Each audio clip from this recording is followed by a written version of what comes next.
गांव में रहीम नामी कुम्हार की बहुत शोहरत थी। गांव के इर्द गिर्द दूसरी आबादियों के लोग रहीम के बनाए घड़े, तसले, कुंडे, प्याले और हांडियां इस्तेमाल करते। रहीम के हाथ से बने बर्तन खूबसूरत होने के साथ पायदार भी होते हैं। चिकने घड़े में रखा पानी शदीद गर्मी में भी कई दिन तक ठंडा और जायकेदार रहता। इसी तरह हांडियां भी साल साल चलती और उनमें पकने वाले सालन भी जायके में लाजवाब होते। मट्टी की हांडी में पके हुए खाने का जायका किसी दूसरे बर्तन में पकने वाले खाने से यकसर मुख्तलिफ होता। रफ्ता रफ्ता रहीम के बर्तनों की धूम और मांग बढ़ती गई। गांव में बैदो नामी एक और कुम्हार भी रहता था। सुर्ख पहाड़ियों के उस पार रहने वाला बैदो कुम्हार रहीम से बुग़्ज़ रखता था और खुलेआम इसे नापसंदीदगी का इजहार करता रहता था। उसके हाथ के बने हुए बर्तन दीदाजेब तो होते मगर इंतहाई नापायदार, जिनके किनारे जल्द झड़ जाते थे। लोग उससे शौक से बर्तन खरीदते मगर कुछ दिनों में ही किरचियों में बढ़ जाते। इस बिना पर आहिस्ता आहिस्ता गाहक कम होने लगे और बैदो का काम ठप होता गया। गुस्से में भरा वो पेचोताप खाता रहता कि लोग बर्तन एहतियात से संभाल नहीं पाते तो भला उसमें मेरा क्या कसूर। मैं तो मेहनत करता हूँ और मेरा कोई कदरदान ही नहीं, जबकि रहीम के तो सब गर्विदा है। गाँव वाले बैदो के गुस्से और बदजुबानी की वजह से भी उससे ताल्लुक रखते थे।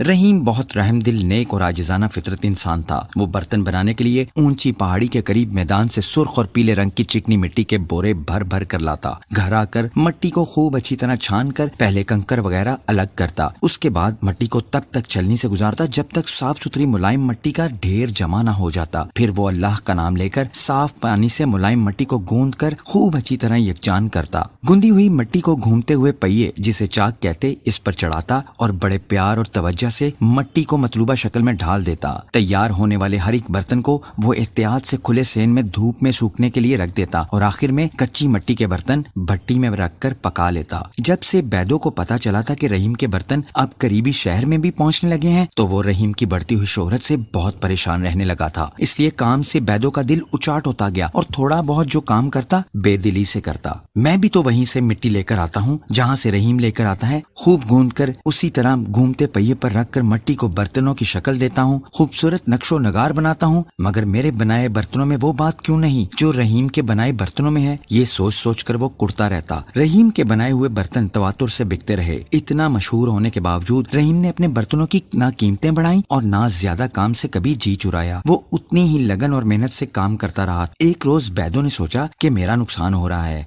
क्यों ना मैं अपने नुकसान का बदला रहीम से लूं। ये सोचकर बैदो ने एक शाम रहीम के घर का रुख किया। घर के वसी और इस सहन के एक हिस्से में चाक और भट्टी लगी हुई थी और इसी तरफ कच्चे बर्तनों को कतार दर कतार सूखने के लिए रखा गया था। बैदो ने दीवार से सर उठाकर अंदर झांका तो उसे कोई नजर न आया। उसने पास पड़ा एक पत्थर उठाया और कुछ यूं निशाना लेने की ठानी कि एक एक करके सभी बर्तन टूटते जाएं। इससे कबल के वो पत्थर उछालता, ना मालूम कैसे उसका पांव फिसला और वो पीछे की तरफ जा गिरा। वो रहीम की मेहनत बर्बाद करने आया था मगर चोट खाकर वापिस चला गया। ये मौसम सरमा का एक रोशन और खिला खिला सा दिन था। हस्बे मामूल रहीम ने नरम मुलायम गुंदी हुई मिट्टी को घूमते हुए पहिए पर चढ़ाया ही था कि एक फकीर सदा लगाता हुआ उसके घर में दाखिल हुआ।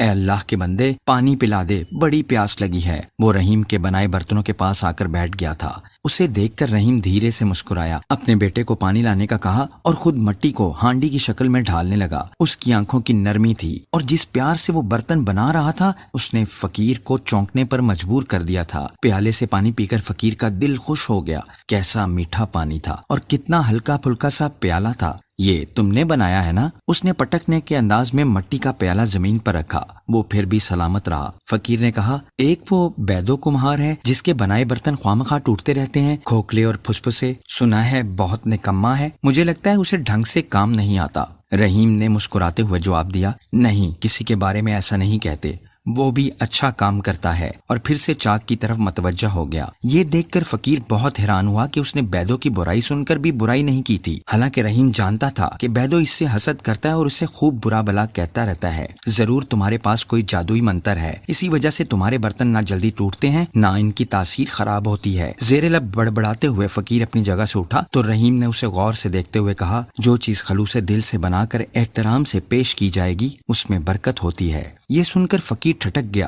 कैसी गहरी बात इसने बहुत सादगी से कह दी। मरे मरे कदम उठाता वो जहाँ से आया उधर को लौट गया। दिन धीरे धीरे गुजरते रहे। रहीम के बर्तनों की मांग तो बढ़ रही थी मगर अब लोग बैदो और इसके बनाए बर्तनों में आने वाली तब्दीली को देखकर भी हैरान थे। बैदो ने लोगों से ख्वामखा लड़ना झगड़ना छोड़ दिया था। काम में उसकी तवज्जो और खलूस काबिल रश्क हद तक बढ़ चुका था। وہی لوگ جو اس کی بد زبانی سے تنگ تھے اب اس کے چہرے پر نظر آنے والی نرمی اور مسکراہٹ دیکھ کر چونک اٹھتے۔ لوگوں کے دل بیدوں کی طرف سے صاف ہوتے گئے اور دھیرے دھیرے سب اس کے ہاتھ کے بنے خوبصورت نقش و نگار سے سجے برتن خریدنے لگے۔ یہ بڑی حیرانی کی بات تھی کہ اب اس کے برتنوں کی عمر بڑھ گئی تھی، لوگوں کی شکایات دور ہو چکی تھی۔ بیدو زندگی کا ایک اہم راز جان گیا تھا، مگر یہ کوئی نہیں جانتا تھا کہ اس روز رحیم کے گھر میں فقیر کے روپ میں آنے والا دراصل بیدو تھا۔